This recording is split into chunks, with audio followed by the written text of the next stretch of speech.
اهلا وسهلا بيكم اعزائي مشاهدين ومتابعين قناتنا اليوم. النهارده ميعادنا مع فيديو جديد.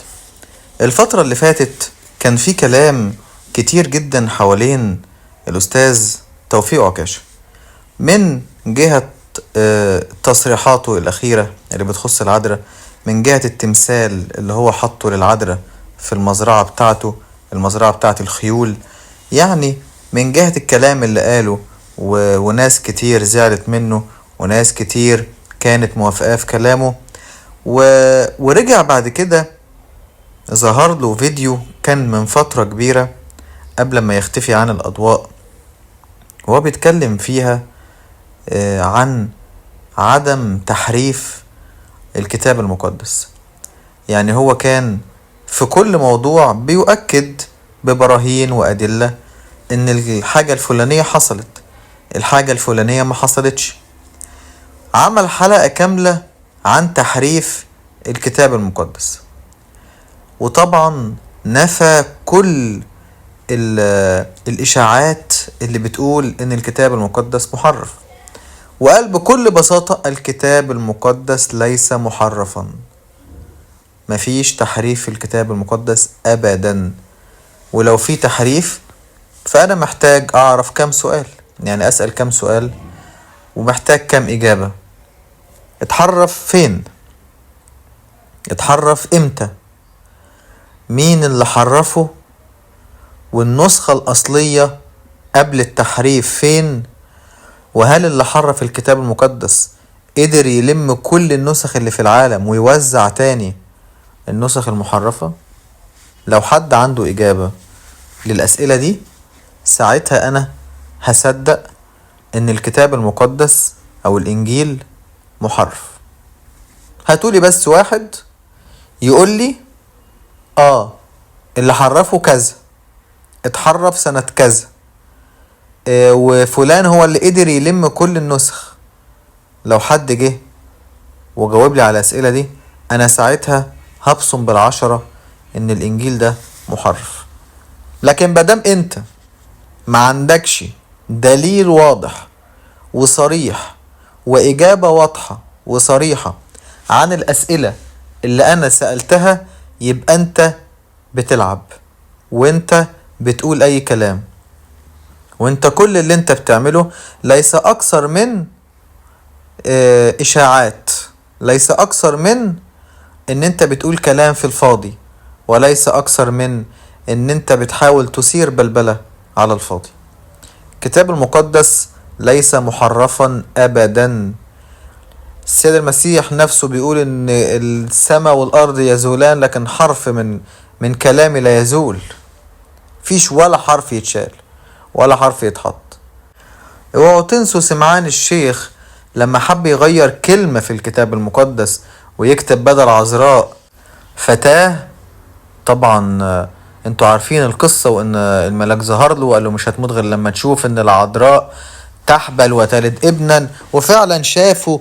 واول لما شافه بارك الله وقال الان يا سيدي تطلق عبدك بسلام حسب قولك، لان عيني قد ابصرتا خلاصك الذي اعددته قدام جميع الشعوب، نورا تجلى للامم ومجدا لشعبك اسرائيل. فطبعا انتوا عارفين كل الحاجات دي ومش محتاجين ان انا اقولها، وبالتالي ده يؤكد ان الكتاب المقدس مش محرف، محدش يقدر يحرفه. ويرجع تاني توفيق عكاشة ويقول وان اجتمع كل الناس على انهم يتفقوا ان الكتاب المقدس محرف، انا متأكد ان نار ممكن تنزل من السماء تاكل الناس دي كلها، الا ان هم يثبتوا ان الكتاب المقدس محرف، ودي مستحيلة. مستحيل. الكتاب المقدس ليس محرفا، وهو كلام الله، وهو وصية الله، وهو الشريعة اللي بيمشي عليها المسيحيين. ده بمنتهى البساطة. ده كل الموضوع بمنتهى البساطة. الكتاب المقدس مش محرف. وأيضا عايز أضيف وأقول إن ما تصدقوش حد، سواء كان من المشايخ، سواء كان من كبار المسلمين، سواء كان من المسيحيين، سواء كان من الجن الأزرق، إن هو يقول لكم أنا عندي إجابة على الأسئلة دي. كذاب كذاب. محدش عنده اجابة على الاسئلة دي، واي حد يقول ان هو عنده اجابة ده كذاب، محدش يمشي وراه لانه هيضلكوا اكتر. انا متأكد زي ما انا متأكد ان انا شايفكوا دلوقتي ان الكتاب المقدس ليس محرفا، انما هو كتاب الله المقدس الذي لا يوجد حرف متغير منه. ده كان كلام توفيق أكاشة عن موضوع تحريف الكتاب المقدس. طبعا كلامه كله مظبوط، كلامه كله مليان محبة، كلامه كله ما فيهوش اي غلطة، وكلامه كله مصدق وواقعي ومنطقي. فعلا لو انت تعرف ان الكتاب المقدس محرف تقدر تقولي اتحرف امتى، مين اللي حرفه، غير ايه، شال ايه وحط ايه. لو تعرف تجاوب على الاسئلة دي انا هوافقك ان هو فعلا محرف، ولكن انت مش تعرف تثبت حاجة.